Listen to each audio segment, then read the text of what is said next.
Welcome, Taurus. This is Regina from Pacific Tarot, getting ready to do a reading for you. I've laid out the Energy Archaeology Oracle and the Soul's Journey Oracle to frame the reading, but I'm going to start with the Page of Pentacles, the overall energy of the reading, describing your openness to learning something from the ground up. It feels as though you are open to learning how to manifest or realize something in concrete form. You may be contemplating a vision of something you want to create. You're fixing the idea of your goal and understanding how to take the next step. Even though this focuses a lot on a completed product or finish line, the energy of the page is really just about getting started, opening up, creating a plan to achieve something. But the most critical thing is taking the first step and owning that vision, owning that goal as something that is within your ability. I'm going to look at the Energy Archaeology card. The card you pulled was supporting, and it relates to your left foot. For all of you healers, doctors, naturopaths out there, I am going to leave this information to you specifically, but I'm going to read some of the key words and the wisdom of this card from the guidebook. The in balance keywords are rooted, grounded, and firm as an earth sign. These are well within your capacity and understanding. And out of balance, the keywords are grasping, repelling, shaky. The wisdom states, support is not only manifesting resources in the physical and etheric realms, but balancing them as well. To do work in the physical plane, you need physical support. To do work in the energetic realm, you need energetic support. To move between the two, you need to trust your connection to both. Amassing support only from resources in the physical realm can create security and comfort, but it can also foster insecure attachment, doubt, and scarcity if there's no higher guidance underlying the very things propping up your life and livelihood. Similarly, eschewing the physical and placing importance only on energetic support and higher guidance serves to create strength of conviction that you are taken care of by something beyond yourself. But it can leave you wildly under-resourced for doing your work in the world.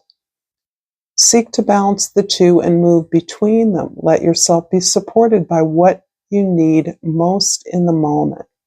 One is not holier than the other. You are a human creating security on the physical plane.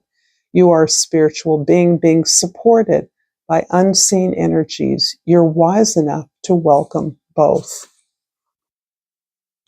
This really is speaking to that pragmatic nature and your Venus rulership, where you are balancing energies, how to give, how to receive, how to be open to the equity, the fairness, the productivity of the energies that you're holding. And from the soul's journey, I have growth. I want to expand my consciousness and my awareness. This feels as though there is some kind of self-study. It can be any kind of study, actually. You might be reading on a particular topic of interest, following some kind of how-to do-it-yourself program or progress. You may be crafting or creating something that you, or building something that is important to you, that is an ideal to you, that manifests something of beauty and value in your life. In the 10th house, we have the Hierophant. This is in the place where you are identifying your role in the community, where others see you. And the Hierophant speaks to sharing information or not knowledge or wisdom that you have, helping others to get to a place that you have achieved. This can be you as a mentor, a model for others. This can be you literally working in some institution that provides certification, training, education for people on a particular career or professional path. But this can be anything in between. There's a little bit here of your understanding that life is about learning. I think this is something that you are coming into a deeper understanding of. You have achieved some things. You have completed some important things. You are productive. Many of you are very secure and stable, but there's more that you are understanding that is available to you. You may be moving on to a new achievement, a new level of growth, a new area of activity in your life, and you are in a position to learn and teach at the same time. And for any educator, this is understood to be a nature of the dynamic. Teachers must learn what their students want to know in order to provide the best information for them. So this is powerful. This is powerful and indicates your commitment to some institutional expression of training, education, information. In the first house, the Knight of Swords describes your general attitude and energy level, which is very high. You are moving very quickly. You may be pursuing new associates, new contacts, new friendships, all to access new ideas. You're open to new dialogues, conversations, opening yourself up to ideas that were previously threatening to you. You are perhaps learning to navigate an environment in which there are new, unexpected ideas being exchanged, and you are being prompted to be curious rather than defensive. Here you are eager to learn what someone else has to say or eager to understand their truth. And this helps you to explore your own, to challenge your own assumptions about the way things are, to examine your own biases. And this makes it a very exciting, rich time for you. In the fourth house, the house of your home, your foundation, the 10 of Pentacles indicates security, stability, protection among your loved ones. You feel thoroughly grounded in abundance, in comfort, in safety, a sense of protection that you can provide and be provided for. You may have an outsized role in a community project, a home project. You may be a leader in your home or community.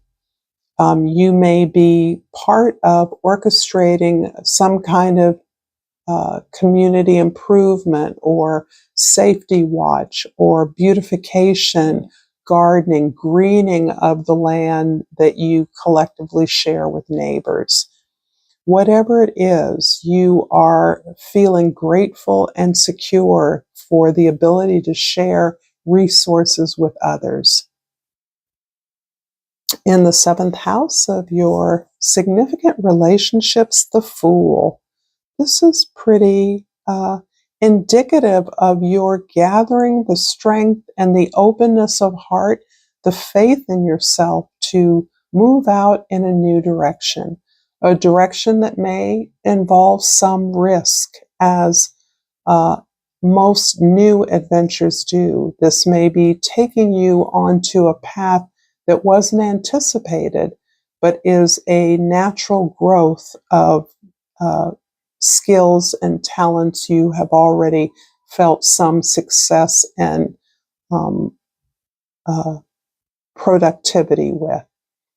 I do think that you are gaining a sense of independence that is based more on a sense of security, belief in yourself, confidence, knowing that no matter what happens, you can get up and stay with it. There's less and less of a sense of failure or the big bad wolf outside your door. At this time in your life, you see the ups and downs as natural, ones that you are always able to bounce back from. And in fact, you are unstoppable given the crises, the obstacles you've overcome. And this is part of what gives you the ability to pursue some kind of a goal, no matter what the challenges or the cost of that, because you know you can, are competent enough to achieve it. And this is marking a big turning point in your life. If this reading is resonating for you, please like this video, please share this with others, and subscribe to my channel, Pacific Tarot. You are greatly appreciated. And wow. The Two of Swords is clarifying the Knight of Swords in the first house. The Six of Pentacles is clarifying the Ten of Pentacles. The Two of Swords is, or the Two of Wands, I'm sorry, is clarifying the Fool in the seventh house. And the Nine of Swords is clarifying the Hierophant. There's a lot of reflection. There's a lot of your interrogating your deeper connections in your life, a lot of reflection on your own activities, behaviors, words. The sense that permeates this reading is one of the High Priestess because of the twos that are showing up here. I do believe that you are accessing some information or visioning, sense of self-knowledge that you have previously held, quite possibly in other lives, but you are reclaiming some ancestral role.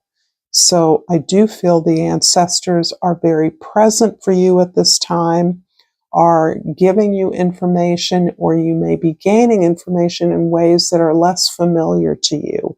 You may be active with your dream life. The Two of Swords in the first house, Knight of Swords, is about recognizing that you're at some kind of a crossroads.